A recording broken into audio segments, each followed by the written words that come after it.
very much. Always good to hear about another project in Morocco, and appreciate you staying for this discussion around the Ashmash tin project in Morocco owned by Kasbah.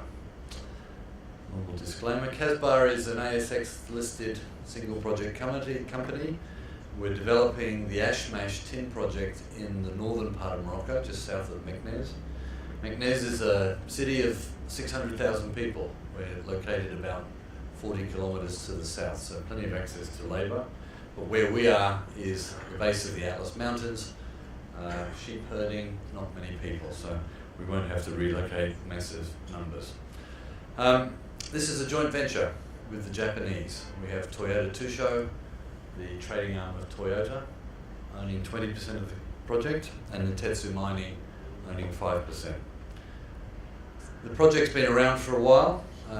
It's had a number of feasibility studies, generally in a declining tin market, but tin has been one of the best performers, best base metal performers in the past 12 months, sitting at a price today of $21,000 versus a low in 2016 of about $13,500. We completed a feasibility study in July of last year looking at a 750,000 tonne a year underground mine to produce 4,500 tonnes of tin in concentrate. Since then, we have commenced a feed study using Ausenco out of Perth in Western Australia.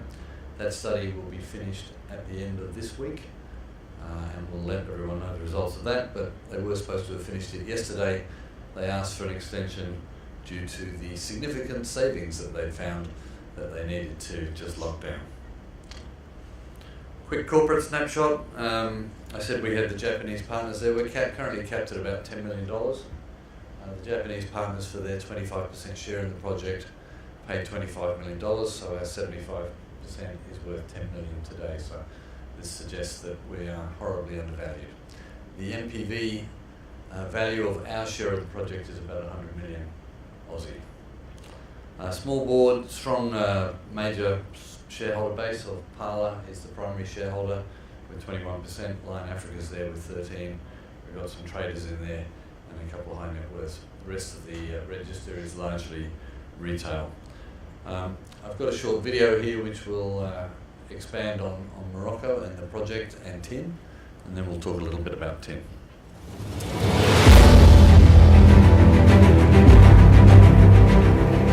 From the Saharan dunes to the peaks of the high Atlas, Morocco's landscapes are timeless. Its ancient traditions of the Berber carpet makers and spice traders continue, alongside a more contemporary Morocco. Modern infrastructure is essential to the country's mainstay industries such as phosphate mining and food production.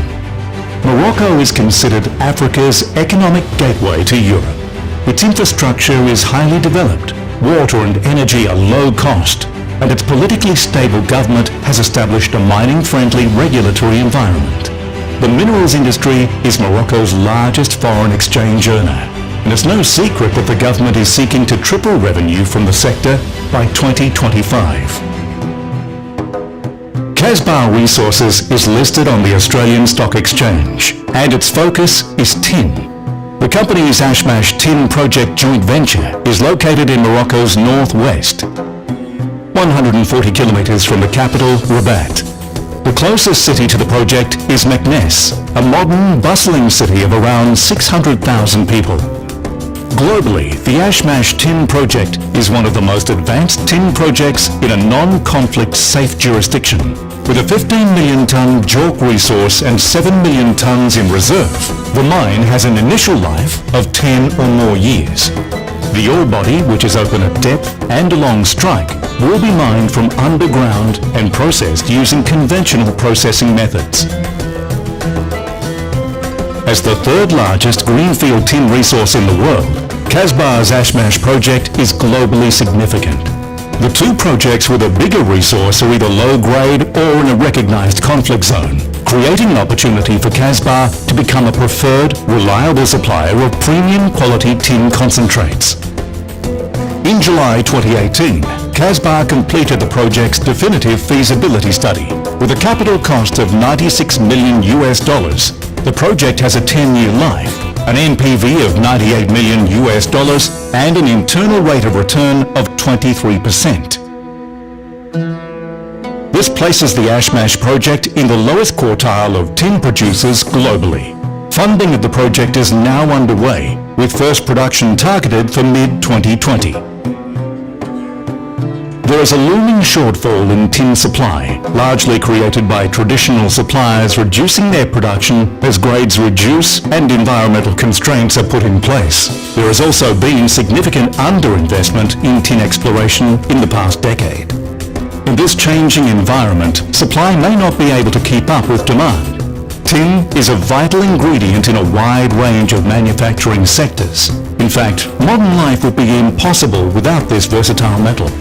The future of tin demand, particularly in the electronics sector, looks set for growth. Tin has replaced lead in a wide range of solders that allow new electronic products to be designed and produced. There is also demand for tin in batteries, semiconductors, photovoltaic cells, and corrosion-resistant steel.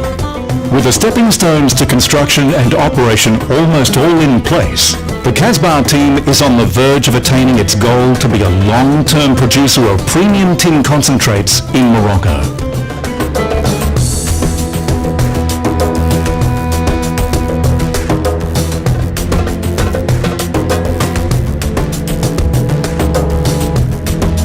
The Ashmash Tin Project joint venture is an exciting build-ready project.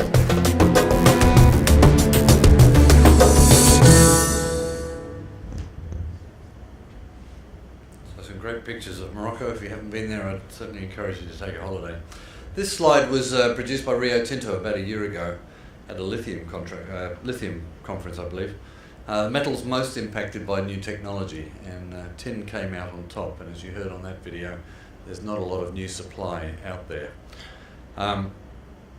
Production of tin is currently around 350,000 tonnes a year, of which 60,000 is recycled.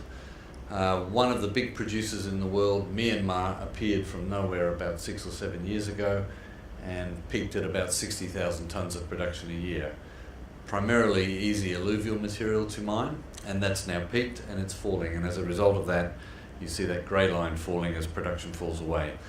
The International Tin Association is predicting an increase in demand of 1% a year. In 2017 it was 4%. And so that red area is where the new supply has got to basically fill the gap. To have a mine, you need reserves. To have reserves, you need measured and indicated resources. When you look at the public companies that are out there that have resources, there are a number, but there are 3 that stand out. One is the Bissi project. It's a very high-grade 4% tin project in the deepest and most challenging part of the DRC. They're doing a great job building that, and that will come on stream in the middle of the year. The Simbayet project, the second one is in Kazakhstan. It's a polymetallic low-grade project which hasn't had a feasibility study yet. And then there's the Ashmash project, which has had 4 feasibility studies, and finally the tin price is such that that can work.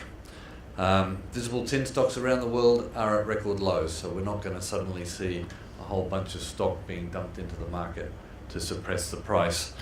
The International Tin Association, Macquarie Bank, reckon that the tin price will be between $23,000 and $25,000 a tonne by 2020. Our feasibility study used a price of $21,000. So it's a joint venture, as we said. We've got 120 kilometres of drilling into it, a 15 million tonne resource, a 7 million tonne reserve, producing 4,500 tonnes of tin in concentrate a year. The underground is reasonably spread out. It's development intensive.